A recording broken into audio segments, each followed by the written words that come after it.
Bonjour à tous et bienvenue dans cette nouvelle vidéo où on va parler d'un oral tombé à l'ENS en filière MP en 2025, donc l'année dernière. Donc vous allez voir, c'est un exercice accessible au niveau L1, d'accord, niveau sup. Donc les premières années peuvent le faire et le comprendre, hein, fin de première année. Et donc ça parle de probabilité. Donc on va lire ensemble l'énoncé. Donc soit n supérieur ou égal à 3, une alpiniste dispose de n lieux possibles pour planter sa tente, lieux numérotés de 1 à n. Elle peut visiter chacun de ces lieux successivement à partir du numéro 1 et doit décider si elle y plante sa tente.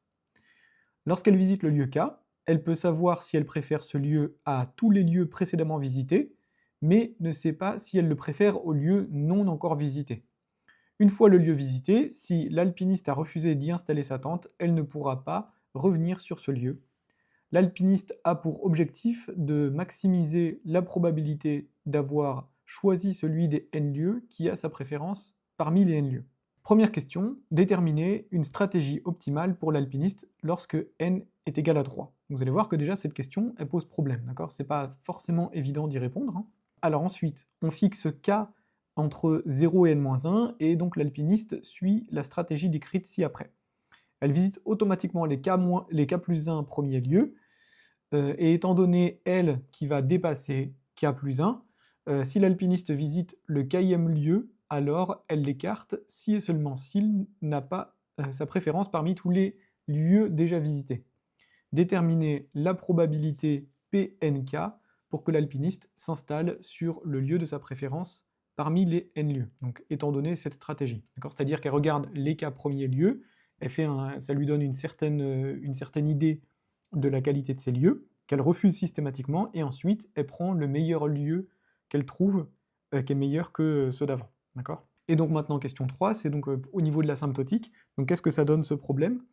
Donc on fixe Kn maximisant Pnk, lorsque k va de 0 à n-1, étudier le comportement asymptotique de Kn lorsque n tend vers plus l'infini. Alors juste pour la culture générale, donc ce problème c'est un problème assez classique, hein, qu'on appelle souvent le problème du secrétaire. C'est-à-dire que c'est généralement posé comme une personne qui ferait passer des entretiens à n candidats et qui doit à la fin d'un entretien décider si elle garde ou non le candidat. Si elle le refuse, elle ne peut pas le recontacter, mais elle doit choisir le meilleur candidat parmi les n possibles. Donc c'est vraiment une situation analogue à celle-ci. Donc n'hésitez pas à chercher par vous-même avant de regarder les indications. Donc je vais donner les indications tout de suite. Mais voilà, essayez de chercher d'abord par vous-même. Si vous n'y arrivez pas, regardez les indications, et ensuite faites pause avant de regarder la solution. Et on passe tout de suite aux indications. Et voilà pour les indications. Donc première indication, pour la question 1, s'inspirer de la question suivante pour trouver la stratégie optimale. Voilà, et trouver comment modéliser correctement le problème. D'accord? C'est un problème de probabilité, comme souvent à l'ENS, il faut soi-même poser ce qu'on va étudier, les variables, l'univers, tout ce genre de choses.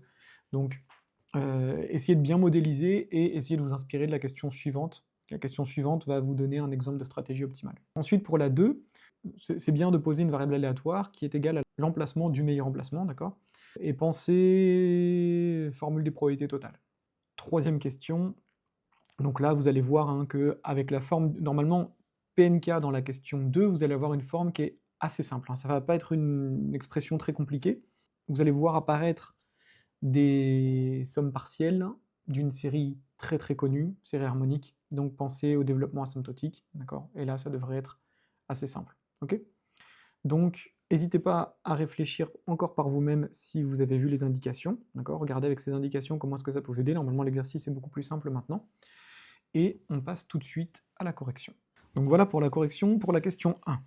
Donc l'étape cruciale, là, ça va être la modélisation. D'accord, on va essayer de comprendre un petit peu comment est-ce qu'on peut appréhender les différentes situations. Donc là, l'idée, c'est qu'on peut se dire que on peut classer les emplacements auxquels l'alpiniste a accès par ordre de préférence. Donc même si elle ne les a pas vus, on peut savoir, on peut se dire que nous, on sait lesquels elle préférerait. D'accord? On classe les emplacements par ordre de préférence. Donc représenté par un vecteur donnant une note de 1 à n, au ième emplacement, n étant la meilleure note. Donc à quoi ça va ressembler en fait une situation? Une situation, ce sera simplement un vecteur, d'accord? Voilà, donc on pourra dire que c'est un vecteur de la forme sigma de 1, sigma de 2, sigma de 3, avec sigma une permutation de 3 éléments, d'accord? Parce que forcément, parmi les notes, bah, il y aura 1, 2 et 3, et donc ça veut dire que donc ce sigma, ce sera une bijection, d'accord? Et ce sera bien donc de 1, 2, 3 à valeur dans 1, 2, 3. Donc on a bien affaire à une permutation, d'accord? Donc puisque toutes les configurations sont possibles et qu'il n'y en a pas une qui est à privilégier parmi les autres, en fait, on peut penser que sigma, on peut représenter ça par une permutation aléatoire. Donc on va plutôt écrire ça de cette façon-là, avec sigma qui suit une uniforme sur l'ensemble des permutations. Alors maintenant, ça nous permet en fait de discuter suivant toutes les situations possibles. Donc on va écrire toutes les situations possibles, que je vais représenter en fait par le graphe de sigma, attention, pas la représentation en cycle disjoint de sigma, mais son graphe, d'accord? Donc je vais représenter ça sous forme d'un vecteur, et on va comparer un petit peu les différentes situations. Donc je vais les écrire, et je vais skipper cette partie. Donc j'ai représenté toutes les situations, donc comme je vous l'ai dit, hein, je représente ça par le graphe de chaque permutation aléatoire, donc c'est certainement pas la décomposition en cycle disjoint, d'accord? Donc en fait, par exemple, hein, dans cette situation, ça veut dire que l'emplacement le plus pourri, c'est en emplacement 1, puis le deuxième, puis le troisième. Ici, le meilleur emplacement, il est au milieu, d'accord? Et on commence par le plus pourri, on termine par le plus moyen, etc., d'accord? Donc là, c'est assez clair, hein, on a en fait que 6 situations possibles, et donc l'idée, ça va être de comprendre ce qui se passe. Donc une stratégie naïve, par exemple, ça pourrait être de se dire, bon bah on sélectionne systématiquement le premier emplacement, ou alors on sélectionne systématiquement le deuxième emplacement, ou systématiquement le troisième, et on voit bien que si on fait ça, on a une chance sur 3 pour s'arrêter au meilleur emplacement. Donc on se doute bien qu'on peut faire un petit peu mieux. Donc en s'inspirant de la question suivante, on peut se dire, bon bah la question suivante nous invite par exemple à regarder, on visite systématiquement le premier emplacement, d'accord? Qu'on ne sélectionne pas, et on passe au deuxième. Donc maintenant, on a quelque chose avec lequel on peut comparer, et ce qu'on peut faire comme stratégie, c'est de se dire, bon bah, au deuxième emplacement, si ce deuxième emplacement est mieux que le premier, on s'arrête. Et sinon, on passe au troisième. D'accord? Donc on va déjà voir cette stratégie, ce que ça nous permet d'avoir comme possibilité pour terminer sur le meilleur emplacement, d'accord? Je vous rappelle que l'objectif, c'est pas de s'arrêter sur un emplacement qui convient, mais c'est vraiment de s'arrêter sur le 3, d'accord? C'est le seul objectif. Ok? Donc on va regarder ce qui se passe. Ok, donc là j'ai juste décrit un petit peu la stratégie qu'on va appliquer, et on va regarder dans chaque situation sur quel emplacement ça nous fait nous arrêter. Donc je vais surligner ça en violet par exemple. Donc ici, si on adopte cette stratégie, on passe le premier, au deuxième, le deuxième est meilleur, donc on s'arrête là. D'accord? Donc là, c'est ce qu'on fait. Donc là, par exemple, on a perdu, on ne s'est pas arrêté au troisième. Ensuite, deuxième, on passe le premier, le deuxième, il est meilleur, on s'arrête. Donc là, on a gagné. Ensuite, ici, deuxième, on passe, bon bah, le suivant, il est moins bien, donc on s'arrête au troisième. Ici, le deuxième, il est meilleur, donc on s'y arrête, d'accord? 3, c'est mieux que 2. Et ici, ben, on va forcément s'arrêter au dernier, d'accord? Parce que le deuxième, il sera moins bien que 3, d'accord? Donc dans cette situation, on perd tout le temps. Donc je vais écrire ici perdu, etc. Et donc maintenant, ce qu'on peut observer, c'est que avec cette stratégie, on a finalement une chance sur 2 pour gagner, d'accord? 3 chances sur 6, donc une chance sur 2. Donc première remarque, c'est que cette stratégie, elle est un petit peu mieux que, les 3 stratégies, naïves qu'on avait décrites avant, qui consistent soit à s'arrêter systématiquement au premier, ou bien s'arrêter au deuxième, ou bien s'arrêter systématiquement au troisième, d'accord? Là, on avait une chance sur 3 pour, avoir le meilleur emplacement, là maintenant on voit qu'on peut faire mieux, d'accord? Donc maintenant la question, c'est est-ce qu'on ne peut pas encore faire mieux? Pour, justifier que cette stratégie, elle est optimale, ce qu'on peut dire, c'est que, déjà, première chose, c'est qu'on est obligé de passer le premier emplacement. Si on ne passe pas le premier emplacement, si on a une stratégie où on ne passe pas le premier emplacement, c'est qu'on s'y arrête. Et donc, ben, c'est une stratégie dont on a vu qu'elle était moins bien que celle qu'on vient de décrire. Donc on est obligé de passer le premier emplacement, donc on arrive au deuxième. Là maintenant, on a comme information, simplement, hein, notre alpiniste, elle sait simplement, est-ce que l'emplacement suivant est meilleur que le précédent? À partir de là, elle doit prendre une décision. On peut voir ce qui se passe, hein, donc soit elle se dit: «OK, il est mieux, donc je m'arrête», ou «Il est pire, donc je m'arrête». Mais donc, on voit bien qu'en fait, bah, c'est 2 situations qui sont symétriques. Dans «il est pire, donc je m'arrête», effectivement, il y a cette configuration où elle va gagner, d'accord? Celle où on avait perdu avant. Mais en fait, dans les 3 autres, bah, elle perd, d'accord? Donc là, en fait, on va se retrouver dans une situation assez pourrie, hein, où si elle fait ce choix-là, elle va en fait, s'arrêter au meilleur emplacement dans seulement un cas sur 6. En fait, dans cette situation, seulement. Donc voilà, c'est une petite explication de pourquoi est-ce que la stratégie, elle est optimale. Je ne sais pas si vous avez un truc un peu plus élégant ou un peu plus construit. En tout cas, dites-moi en commentaire si c'est le cas. Et on va passer à la question 2. Là, on va continuer en fait de modéliser notre situation par une permutation aléatoire, tout simplement. Donc là, ce qu'on va dire, c'est que on considère donc x qui suit une uniforme sur l'ensemble des permutations à n éléments, d'accord? Donc le groupe symétrique à n éléments, et donc son graphe représente toujours l'ordre de préférence des emplacements de l'alpiniste, d'accord? Qu'on a classé, on va dire, a posteriori. Donc on se retrouve systématiquement dans une situation, donc un tirage de x, d'accord? Donc une permutation aléatoire. Et maintenant, la question, ça va être justement de modéliser ce qui se passe avec cette stratégie. Donc on va commencer par un petit lemme déjà, c'est essayer de comprendre un petit peu la loi de la variable aléatoire m qu'on va poser tout de suite. Donc on pose m, la position du meilleur emplacement, c'est-à-dire x de grand M, c'est égal à n. D'accord? C'est l'emplacement qui va avoir la note maximale. Donc c'est assez intuitif de se dire qu'en fait, grand M va suivre une uniforme sur un n, d'accord? C'est assez intuitif de se dire ça. Je pense que, bon, je vais quand même le démontrer. Je sais pas à quel point est-ce que le jury attendrait, des détails sur ce genre d'affirmation, mais je pense que c'est toujours bien, en fait, que nos affirmations soient cohérentes avec la modélisation qu'on a posée. Alors je sais pas si ici il y a une modélisation du problème qui va être, plus adaptée que celle que j'ai posée, mais en tout cas, je pense que ça me semble être bien. D'accord? Donc, on montre que, donc pour tout k et i des entiers entre 1 et n, donc c'est assez intuitif de se dire que p de x de k égale i, c'est 1 sur n. D'accord? Donc ça, c'est ce qu'on va montrer. Et comment est-ce qu'on fait pour le montrer? Bah, tout simplement, on va dire que l'application, donc définie par sigma associe i, j, sigma, donc qui va de Sn dans Sn, est une bijection. En fait, c'est même mieux que ça, c'est une involution, hein. Faire attention, c'est pas un morphisme de groupe, ça envoie pas le neutre sur le neutre, ça envoie pas l'identité sur l'identité, d'accord? Donc, ah oui, donc j'ai pas dit, hein, donc, mais avec donc ij, la transposition qui est changée à j, d'accord? Donc, avec évidemment un i différent de j.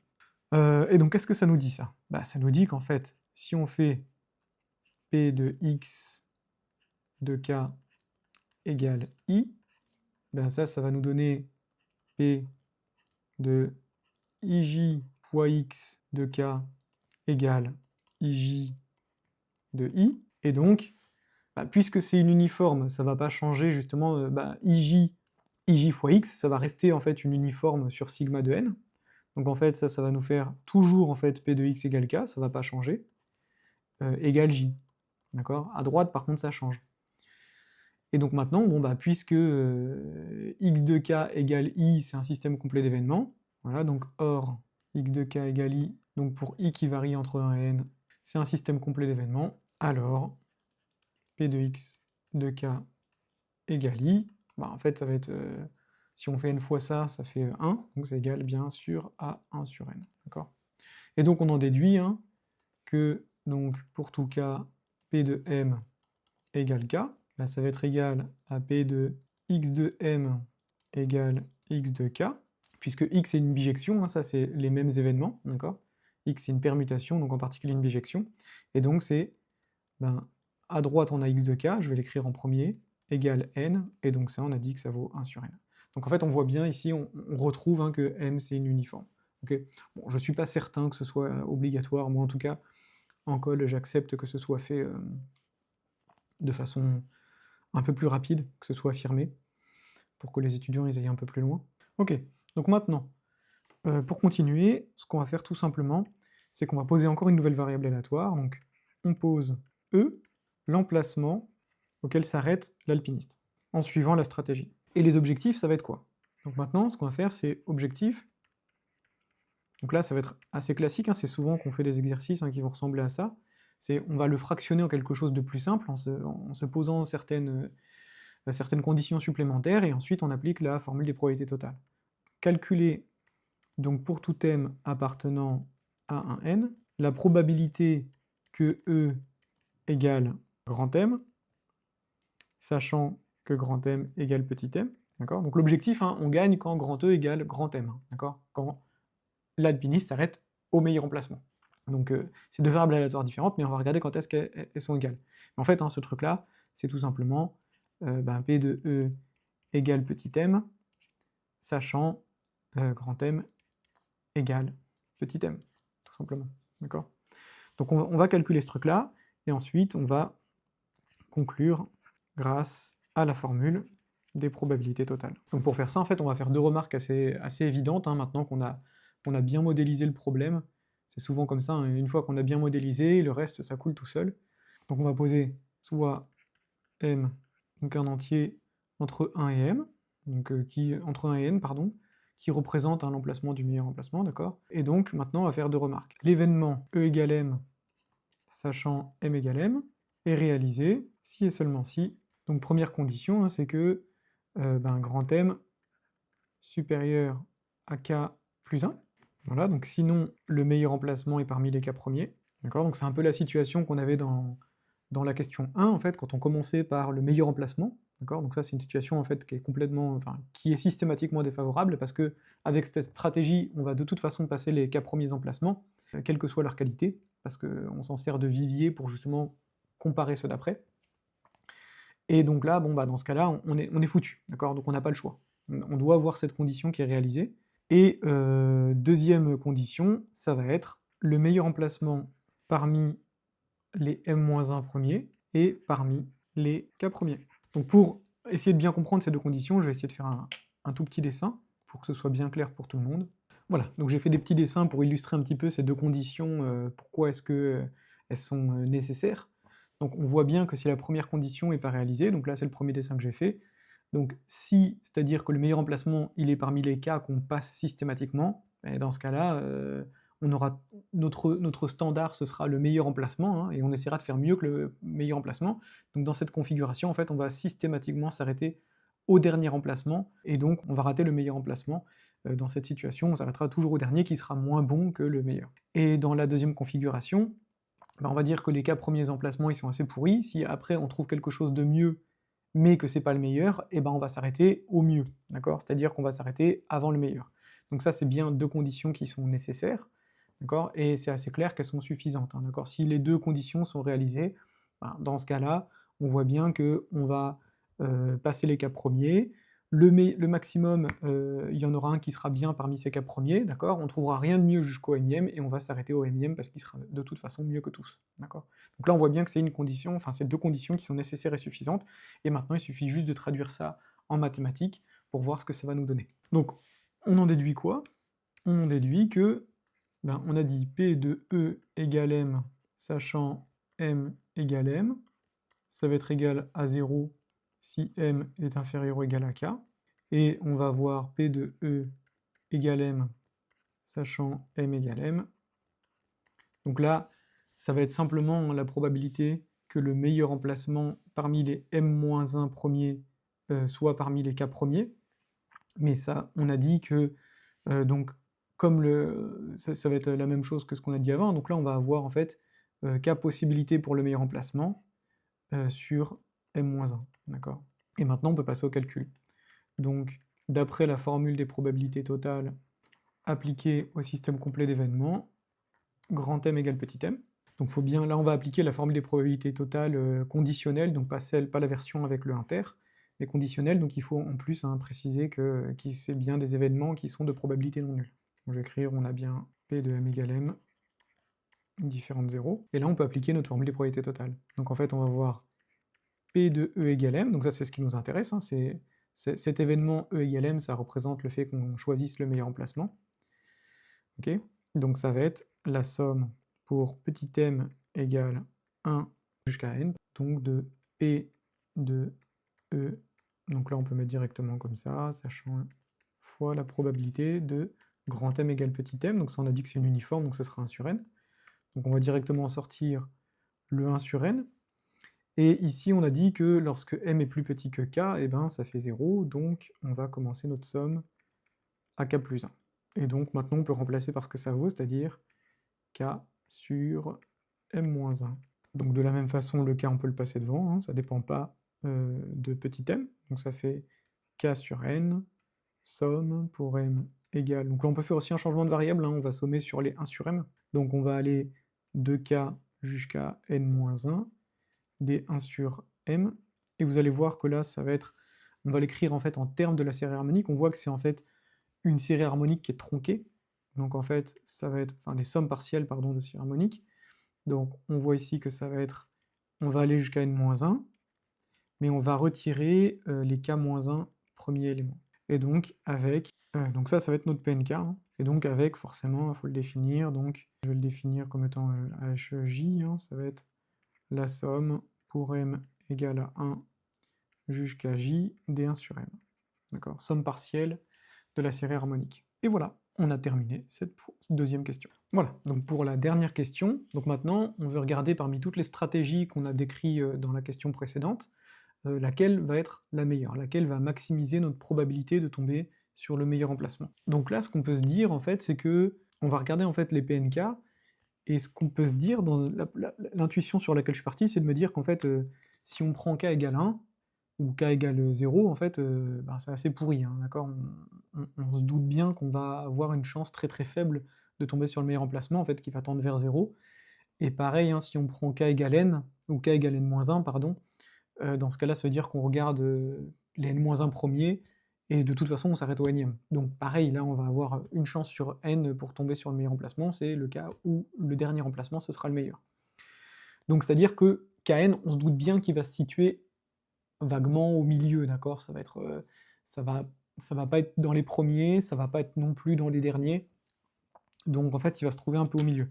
Donc l'idée que j'ai eue, moi, ça va être de se dire: «OK, on va fixer n», donc on pose soit n, donc supérieur ou égal à 3, comme c'est mentionné dans l'énoncé, et ce qu'on va regarder, en fait, c'est la monotonie de PNK à n fixé, d'accord? Donc en fait, la suite qui dépend de k, ou plutôt, on pourrait dire le vecteur, d'accord? La suite qui s'arrête à partir d'un certain moment. Donc on regarde PNK plus 1 moins PNK.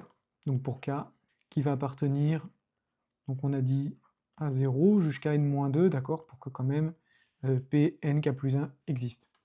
Donc on va regarder ce que ça donne, donc bon bah ça va nous donner k plus 1 sur n.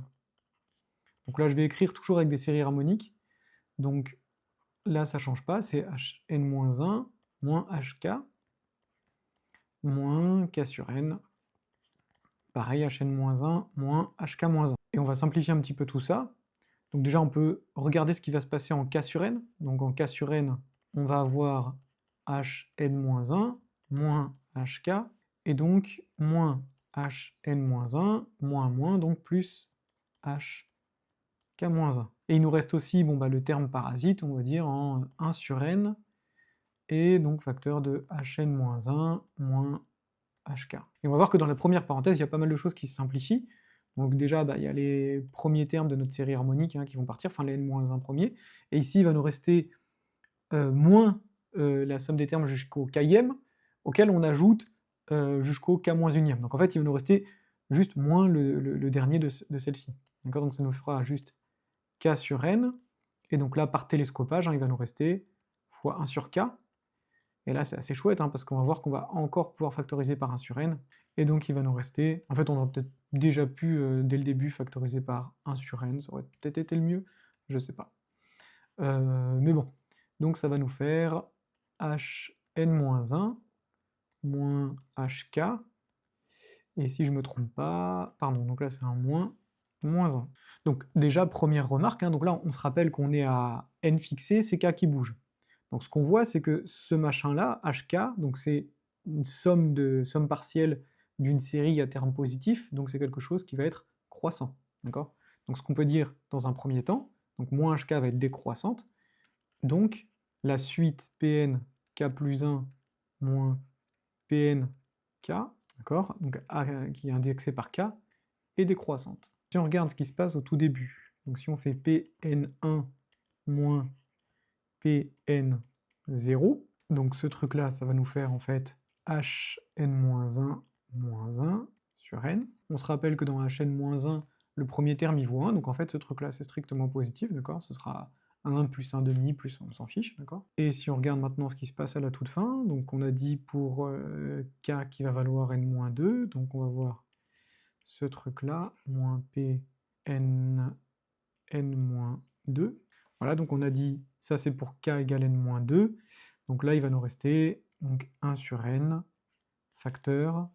Donc là, on va tuer quasiment tous les termes sauf le dernier, c'est-à-dire 1 sur n-1, moins 1, et donc ça, ben, c'est strictement négatif. Donc on a une suite qui est décroissante, qui va d'un truc strictement positif à un truc strictement négatif. Donc en fait, on va dire qu'à partir d'un certain rang, on va passer sous 0. Donc en fait, c'est comme ça qu'on va définir Kn. Donc on pose Kn, c'est défini comme le minimum des cas appartenant à 0 n-2, tel que Pn k plus 1 moins Pnk est négatif ou nul. Donc on en déduit que par définition hein, de Kn, donc ce truc-là, ça existe, on vient de prouver son existence, d'accord? Ça c'est un ensemble qui va être non vide, d'accord? Une partie non vide, donc de n, mais elle est bornée, donc elle admet un minimum, un maximum, en particulier c'est le minimum qui nous intéresse. Voilà, donc ce qu'on peut dire, c'est que la suite, donc Pnk, donc indexée par k, et elle va être croissante jusqu'à Pn Kn, puis elle va être décroissante. Donc ça c'est par définition de Kn. Donc ce qu'on a, c'est qu'en particulier, on a Pn Kn plus 1 moins Pn Kn, qui va être inférieur ou égal à 0, et donc le terme d'après. Et donc le terme précédent, hein, donc lui, c'est que c'est strictement positif, et donc Pn Kn moins Pn Kn moins 1, qui est strictement positif. D'accord? Donc ça, c'est juste par définition hein, de notre suite, là, enfin de notre Kn. Et donc ce qu'on en déduit, hein, c'est que on va avoir, donc quand on va traduire ce genre de truc, on va avoir donc 1 sur n plus 1, pardon, 1 sur n, donc hn moins hkn plus 1, moins 1, ça c'est inférieur ou égal à 0, d'accord, donc on va pouvoir simplifier, et là je vais directement retirer le 1 sur n, on va le retirer même d'ailleurs pour l'autre, voilà, et donc hn moins hkn moins 1, strictement positif. Et donc ça va nous donner un encadrement de hn, donc on va voir comme encadrement, donc hn, il est plus petit que hkn plus 1 moins 1, et il est strictement plus grand que hkn moins 1 moins 1, plus 1, plus 1, plus 1, pardon. Très bien, mais alors ça, c'est assez intéressant, en fait, surtout la deuxième inégalité, elle est assez chouette, parce que elle nous dit en particulier que hkn plus 1, bah, il est plus grand que hn, hn c'est la série harmonique, on sait qu'elle diverge, et donc en fait, hkn diverge aussi, d'accord? Et donc kn diverge aussi. On en déduit donc que kn tend vers plus l'infini lorsque n tend vers plus l'infini, et ça c'est assez cool parce que ça va nous permettre de faire un développement asymptotique de notre série harmonique. Donc de plus, donc on rappelle le développement asymptotique, hein, donc Hn, ça va ressembler à du ln de n, et en plus ça va être plus un terme qui converge, hein, d'accord, donc ce qu'on appelle en fait, enfin, ça va être la différence entre les deux, ça va être une suite convergente. Donc ça, c'est la constante gamma de l'air, hein, donc 0,57, je sais plus trop quoi, donc, et plus un petit taux de 1, d'accord? Donc dire que la différence converge, et dire que ça va être égal à gamma plus un petit taux de 1. Et maintenant, on peut l'appliquer dans notre inégalité. Donc on va voir ce que ça nous donne. Donc on va remettre là-dedans, celle-ci, je vais l'appeler 1. Donc d'après 1, ce qu'on va avoir, donc là maintenant, on va remplacer, on va se retrouver avec donc du ln de kn-1, plus gamma plus 1 plus un petit taux de 1, qui va être égal, qui va être encadré, ben là on va avoir maintenant du ln de n plus gamma plus un petit taux de 1, vous allez voir tous les gamma ils vont disparaître, donc ça va pas trop nous embêter, plus petit que donc ln de kn, pardon, je me suis rendu compte que j'ai fait une erreur, donc ici on avait, donc ça va nous donner ici, on n'a pas de plus 1, voilà, et ici par contre on a donc bien un moins 1, voilà, et donc voilà, c'est juste le plus 1 qui est là, qui devrait pas être là. Donc ici, voilà, et par contre là, ici on a bien le moins 1. Voilà, donc ici c'est bon, ln de kn plus gamma plus 1 plus un petit taux de 1. Donc là, effectivement, on va supprimer les gamma, ils disparaissent, on peut les retirer, et ensuite on peut passer à l'exponentielle. Donc si on passe à l'exponentielle, donc l'exponentielle c'est une fonction croissante, donc on ne va pas changer le sens des inégalités, donc on va se retrouver avec kn moins 1, exponentielle de 1 plus un petit o de 1, qui va être plus petit que n exponentielle d'un petit o de 1. Donc les petits o de 1, c'est pas forcément les mêmes, donc on ne peut pas les supprimer. Et ici, on va avoir kn facteur de exponentielle de 1 plus un petit o de 1. Et maintenant, il suffit de diviser, en fait, hein. Donc on va avoir un encadrement donc de n, donc exponentielle d'un petit o de 1, ça va tendre vers 1, ça va pas nous déranger. Donc divisé par, donc on va diviser par ekn, et donc on va se retrouver avec, qui va être encadré par exponentielle d'un petit o de 1, et ici qui va être encadré par exponentielle d'un petit o de 1, voilà, fois donc 1 moins 1 sur kn. Et maintenant, il suffit de passer à la limite pour avoir notre équivalent. Parce que là, on voit que à gauche et à droite, ça va tendre vers 1. Donc à gauche et à droite, on tend vers 1, donc en fait, d'après le théorème des gendarmes, la limite, lorsque n tend vers plus l'infini, de n sur ekn qui est égal à 1, autrement dit, donc c'est équivalent à 1, donc kn, ça va être équivalent à n sur e. Donc c'est un résultat qui est assez intéressant, hein. Donc ça c'est à peu près, donc 1 sur e c'est à peu près 0,37, d'accord? Et donc ce qui veut dire qu'en fait, hein, la stratégie optimale, c'est de laisser passer à peu près 37% des emplacements, et ensuite de prendre le meilleur qu'on va trouver parmi en fait tous ceux qui restent. Donc ça c'est la stratégie optimale en suivant ce genre de stratégie. Donc parmi toutes les stratégies qu'on a décrites, les n stratégies qu'on a décrites dans la question 2, ça va être la meilleure. Et en fait, il me semble, hein, donc il faudrait vérifier, il me semble que c'est écrit sur Wikipédia, que c'est même globalement la meilleure stratégie. D'accord? On ne peut pas faire mieux. On peut imaginer plein d'autres choses, plein d'autres façons de faire, mais on ne pourra pas faire mieux que ça. Et donc on va mettre un petit bonus aussi, hein, ce qui est assez intéressant, c'est donc bonus, donc il me semble que j'avais fait les calculs, mais j'ai un peu la flemme de les refaire, donc je vais vous laisser faire, mais en remplaçant kn par, donc kn, c'est donc n sur e plus un petit o de n sur e, ça c'est la définition d'un équivalent, donc dans l'expression de PNK, de PNKN, on trouve PNKN qui va tendre vers 1 sur e, d'accord? Donc aussi, en fait, hein, donc 0,37, d'accord? Et qu'est-ce que ça signifie ce truc-là? Bah, ça signifie que en adoptant cette stratégie, on a 37% de chance d'avoir le meilleur emplacement, d'accord? En adoptant cette stratégie, en prenant ce KN-là. Donc asymptotiquement, si on a un grand nombre d'emplacements, donc si on a 1000 emplacements à visiter, d'accord, on pourra avoir une estimation assez proche. Voilà, donc on a terminé pour cet exercice. Voilà, donc on arrive à la fin de l'exercice, donc j'espère que ça vous a plu. Moi en tout cas, je me suis beaucoup amusé à le faire, hein. J'ai trouvé qu'il était vraiment très intéressant. C'est un problème très célèbre de probabilité, et qui a une particularité qui est assez dérangeante, hein, c'est que, il n'y a pas vraiment, on va dire, enfin, il y a une solution qui va être optimale, une stratégie qui va être optimale, mais optimale dans un sens où on va devoir faire des sacrifices, d'accord? Quoi qu'il arrive, ce sera possible, hein, que notre meilleur emplacement, il se trouve parmi les cas premiers. Et dans ce cas-là, on peut rien faire, d'accord? En fait, il y a un grand nombre de situations dans lesquelles on est piégé et on pourra pas trouver notre meilleur emplacement, on pourra pas s'arrêter dessus, d'accord? Donc c'est un petit peu décourageant comme ça, mais je trouve que finalement le résultat final, il est assez rigolo, hein, dans le sens où on a une stratégie qui asymptotiquement nous donne quand même une probabilité non nulle de tomber sur le meilleur emplacement. Ce qui est assez difficile à imaginer, a priori. Je sais pas pour vous, mais moi en tout cas, j'avais l'impression que on allait avoir, dès que n va grandir, on aura de moins en moins de chances de tomber sur le meilleur emplacement, voilà. Et pourtant, on arrive à prouver que c'est possible justement en prenant le bon KN et puis en appliquant cette stratégie. Donc on peut l'appliquer à d'autres situations, donc le problème du secrétaire, où justement on va recruter des candidats, ou alors par exemple, hein, je ne sais pas si vous êtes sur une autoroute et que vous pouvez faire encore un certain nombre de stations-service, on va dire une dizaine de stations-service, et vous cherchez forcément la station avec le prix de l'essence, ou le prix du gasoil, ou n'importe quoi qui va être le moins cher. Donc ça peut être un petit peu ce genre de situation. Une fois que vous passez une station-service, vous n'allez pas faire demi-tour pour y retourner, même si le prix était avantageux, d'accord? Et évidemment, vous ne pouvez pas savoir le prix des stations futures. Je trouve que c'est des situations qui peuvent s'appliquer à la vie de tous les jours, et donc qui sont assez aussi intéressantes, hein, qui peuvent avoir cet intérêt-là. Donc voilà, j'espère que ça vous a plu, et n'hésitez pas à laisser un commentaire, à vous abonner pour voir d'autres exercices, hein, si vous voulez voir d'autres exercices de ce type, hein. donc n'hésitez pas. Donc dans la foulée, je pense que je vais tourner un autre exercice super chouette, de Polytechnique, très, très original, donc que je publierai probablement, dans le courant de la semaine et à bientôt pour une nouvelle vidéo.